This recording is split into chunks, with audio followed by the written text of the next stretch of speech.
Howdy everybody, David here, and this is another Dungeons & Dragons 5th edition race breakdown overview, and today's overview deals with the Tiefling race.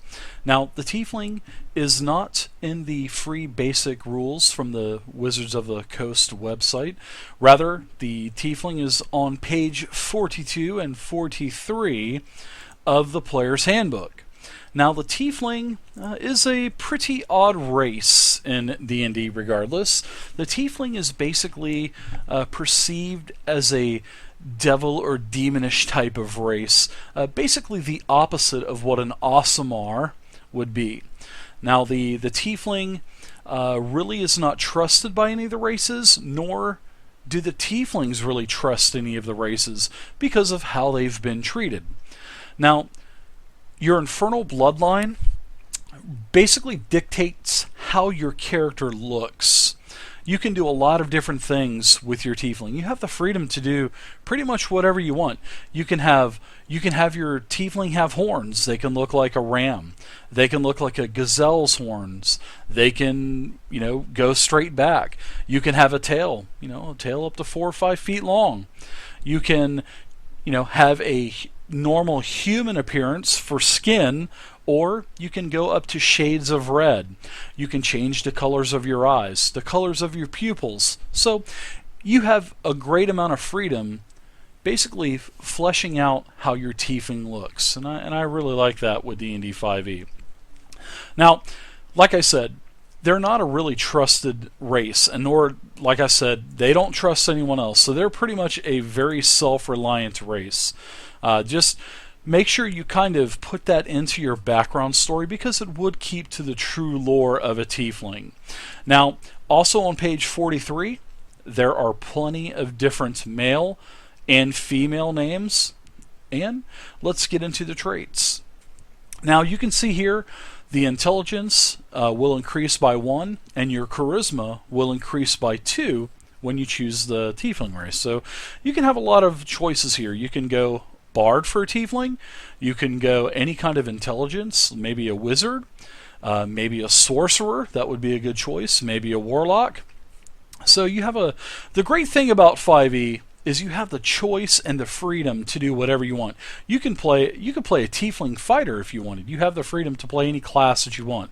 So just because you have a 1 intelligence bonus and a 2 charisma bonus, you're not pigeonholed into playing just charisma and intelligence. It's up to you. That's the great thing about 5e. You have the freedom of playing what you want to play. Because you're playing a character, you need to be happy playing a character.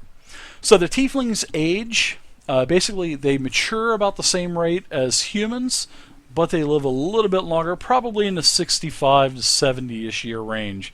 Now, here's another thing with the Tiefling that can kind of be tricky, is the alignment thing. Now, Tieflings usually have a tendency to lean towards the evil side, but D&D once again gives you the freedom that you don't have to be an evil Tiefling. Not all Tieflings are going to be evil. So you as the player, you choose the alignment that you want to play. Simple as that. If you want to be a more evil, or maybe a neutral/evil, make sure that's part of your background as to why you are that type of alignment. Or maybe if you want to be a good Tiefling, maybe how you were influenced, and maybe you were influenced by something evil that you saw as a young Tiefling, and that's why you wanted to do better later on in life, and have a more of a good type of alignment. Tieflings, they're going to be the same size basically as everything else except for the halflings and the dwarves, and the halflings and gnomes. I think they're small. You're going to be medium. You can be normal size, 5-6 foot tall. Your walking speed is going to be 30 feet around, and you are also going to get dark vision as a Tiefling. And this is part of your, your infernal heritage, your skin color, if you want horns, your tails. So you're also going to get dark vision. And this is where you're going to have 60 feet of sight. Now, if it's a dim area outside, you will see like it's bright light. And if it's a pure dark area, you'll see as if it's dim light up to 60 feet. Now, when you use your dark vision, you're not going to see in full color, but it will rather be in shades of gray. So take that into consideration. You're also going to get a really nice racial trait called Hellish Resistance, and this is where it's going to give you resistance to fire damage.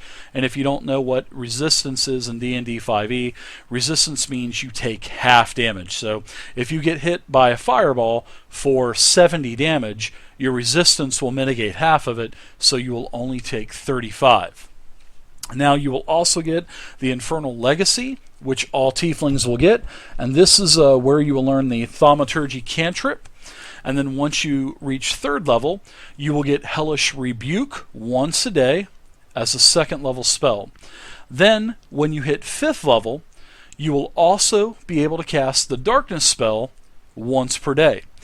And if you use Hellish Rebuke or Darkness or Thaumaturgy, just make sure that you put in Charisma as your spell casting ability. So just remember to keep that separate from your other spells, because if you go, maybe you decided you want to go Wizard. Wizard would be intelligence based. So make sure your 2 different spell DCs and attacks are differently. So your Infernal Legacy will be based off of Charisma, and then your class, it could end up, if you go Sorcerer or Warlock, it could end up Charisma, but if you decide to go, like I said, Wizard, then it would be Intelligence. So just make sure you keep Infernal Legacy different, separated from your other DCs. Now, the Tiefling will also get to read, speak, and write Common and Infernal. So that is everything that deals with the Tiefling. I hope you guys enjoyed the video. Please feel free to leave a comment down below. Also, subscribe to the channel, and if you want to try any D&D 5e character, on my website, tabletopping.net, I have over 840 D&D 5e character sheets, every level, every class, every archetype, 840 on 3-page PDF formats. Download them to your iPhone, to your iPad, to your computer, print them out, take them to your game. And there you go. Thank you guys again for watching, and I'll see you next time.